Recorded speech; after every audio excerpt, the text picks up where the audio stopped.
ಉಪಸ್ಥಿತರಿದ್ದರು. ಕಕ್ಷಿದಾರರಿಗೆ ನ್ಯಾಯ ದೊರಕಿಸಿಕೊಡುವ ವಕೀಲ ವೃತ್ತಿ ಅತ್ಯಂತ ಘನತೆಯ ವೃತ್ತಿಯಾಗಿದ್ದು, ವಕೀಲರು ವೃತ್ತಿ ಪಾವಿತ್ರ್ಯತೆ ಕಾಯ್ದುಕೊಳ್ಳಬೇಕು ಎಂದು ಹಿರಿಯ ಶ್ರೇಣಿ ನ್ಯಾಯಾಧೀಶ ಬಿಕೆ ನಾಗೇಶಮೂರ್ತಿ ತಿಳಿಸಿದರು. ವಕೀಲರ ಸಂಘ ಮಂಗಳವಾರ ಏರ್ಪಡಿಸಿದ ವಕೀಲರ ದಿನಾಚರಣೆ ಕಾರ್ಯಕ್ರಮವನ್ನು ಉದ್ಘಾಟಿಸಿ ಮಾತನಾಡಿದ ಅವರು, ಜನಸಾಮಾನ್ಯರಿಗೆ ನ್ಯಾಯ ದೊರಕಿಸಿಕೊಡುವ ಜೊತೆಗೆ ಸಾರ್ವಜನಿಕ ಹಕ್ಕುಗಳ ರಕ್ಷಣೆಯನ್ನ ವಕೀಲರು ಮಾಡಬೇಕಿದೆ. ವಕೀಲರು ಎಲ್ಲಾ ವಿಷಯಗಳ ಕುರಿತು ಜ್ಞಾನ ಹೊಂದಲು ವಕೀಲರು ನಿರಂತರ ಅಧ್ಯಯನ ನಡೆಸಬೇಕು ಎಂದರು. ರಾಜ್ಯ ವಕೀಲರ ಪರಿಷತ್ ಅಧ್ಯಕ್ಷ ಎಚ್ಎಲ್ ವೈಶಾಲ್ ರಘು ಮಾತನಾಡಿ, ಜನಸಾಮಾನ್ಯರು ಹಾಗೂ ಕಕ್ಷಿದಾರರು ವಕೀಲರ ಬಗ್ಗೆ ಅಪಾರ ನಂಬಿಕೆ ಇಟ್ಟಿದ್ದಾರೆ.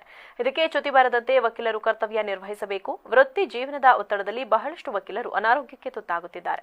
ಇದರಿಂದ ವಕೀಲರ ಕುಟುಂಬಗಳು ಸಂಕಷ್ಟಕ್ಕೆ ಸಿಲುಕುತ್ತಿವೆ. ವಕೀಲರ ಕಲ್ಯಾಣ ನಿಧಿಗೆ ನಿಯಮಿತವಾಗಿ ವಂತಿಕೆಯನ್ನು ಪಾವತಿಸಿ ಇದರ ಉಪಯೋಗ ಪಡೆದುಕೊಳ್ಳುವಂತೆ ತಿಳಿಸಿದರು.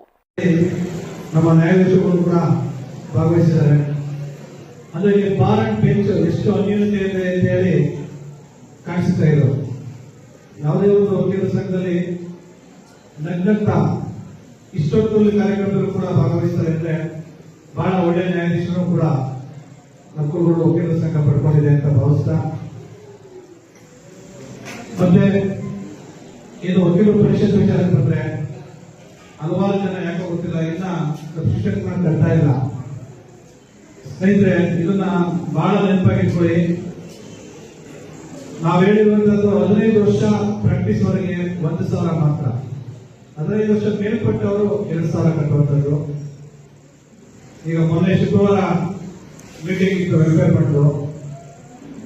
ಎಷ್ಟು ಬೇಜಾರಾಗುತ್ತೆ ಅಂದ್ರೆ ನಮ್ಮ ಕಣ್ಮುಂದನೆ ಬಹಳ ಚೆನ್ನಾಗಿ ಓಡಾಡ್ಕೊಂಡು ಬಹಳ ಲಕ್ಸುರಿಯಾಗಿ ನಡೆಸ್ತಾ ಇರ್ತಾರೆ ವಕೀಲರು. ಬಟ್ ನಾವಿಲ್ಲ ಅಂದಾಗ ಆ ಕುಟುಂಬದ ಶೋಷಣೀಯತೆ ಹೇಗಿರುತ್ತೆ ಅಂತ ಹೇಳಿದ್ರೆ ಅದು ಬರ್ತಾರೆ. ಒಂದ್ ಕಡೆ ಒಂದ್ ಹೆಣ್ಮಗು ಸಣ್ಣ ಸಣ್ಣ 2 ಮಕ್ಕಳಿಗೆ ಬಂದಿರ್ತಾರೆ, ಒಂದ್ ಕಡೆ ಅವ್ರ ತಾಯಿ ಬಂದಿರ್ತಾರೆ. ನಾವು ಯಾರಿಗೆ ಕೊಡೋಣ? ತೆಗೆದು ನೋಡಿದ್ರೆ 8 ಲಕ್ಷ ಬರುತ್ತೆ, 6 ಲಕ್ಷ ಬರುತ್ತೆ. ತೆಗೆದು ನೋಡಿದ್ರೆ ಅವ್ರಿಗೆ ಬರೀ 2 ಲಕ್ಷ ಬರ್ತದೆ. ಯಾಕೆಂದ್ರೆ ಅವ್ರು ಸಬ್ಸ್ಕ್ರಿಪ್ಷನ್ ಕಟ್ಟಿರೋದು 1,000 ಸಬ್ಸ್ಕ್ರಿಪ್ಷನ್ ಕಟ್ಟಕ್ಕೆ ವರ್ಷಕ್ಕೊಂದ್ಸಾರಿ. ಯಾಕಂತ ಮಾಡ್ತೀರಿ ಅಂತ ಗೊತ್ತಿಲ್ಲ.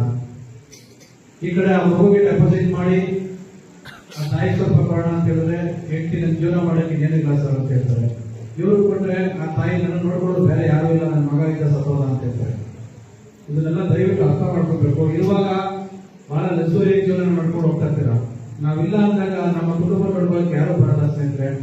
ಹಾಗಾಗಿ ನಾವು ವಕೀಲರ ಪರಿಷತ್ತಿಂದ ಬಹಳ ಪ್ರಯತ್ನ ಮಾಡ್ತಾ ಇದೀವಿ.